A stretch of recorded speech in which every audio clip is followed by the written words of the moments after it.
teaches on Noah because Noah and the story of Noah means a lot to me.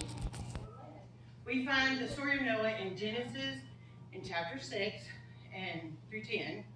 And a couple of things I learned from Noah is that the world was corrupt at the time, that God's mercy is shown to us through Noah and Noah's reputation. If we look in Genesis 6:5, we find that God says that there was evil in the world and that every thought of the human heart was inclined to wickedness. That's pretty bad. But Noah found grace in the eyes of God. God had decided that he was going to wipe out everything, all the animals. It even lists birds and things that creep on the earth and all the humans. He regretted even making mankind. That's how bad it was. But he looked and found Noah. And the one thing I like about Noah is that we can see that God calls us in the middle of corruption. God came to Noah and made his plans very detailed, told Noah exactly what he was supposed to do, and he told Noah why. And sometimes I ask God why I'm supposed to do things, and God doesn't always tell me. I have to do them anyway. But he told Noah he was going to wipe out everybody because they were corrupt. And so Noah has to go home and tell his family, guess what? God talked to me. And he says water's going to fall from the sky, and God's going to wipe out everybody, except for me and you, kids, and their wives. Can you imagine Mrs. Noah? I mean, seriously, here comes my husband who has a good reputation in the world, and now he sounds like he's crazy.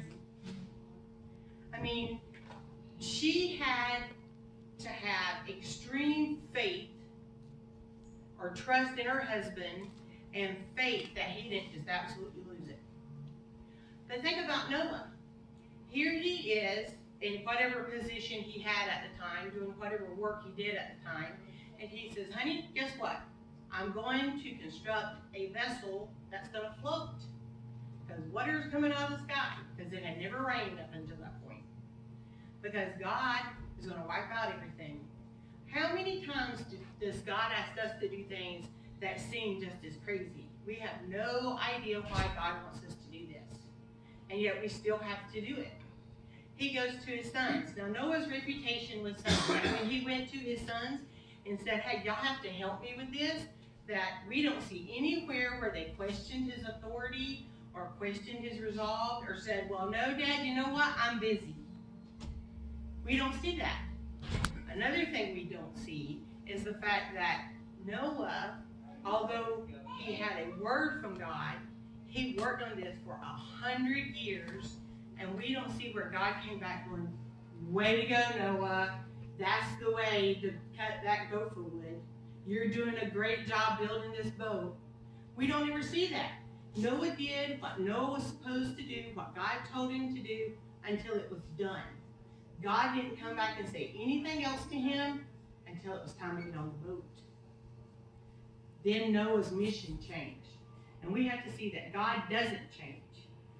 But his plan for us and our mission that God gives us changes and grows as we grow in the Lord.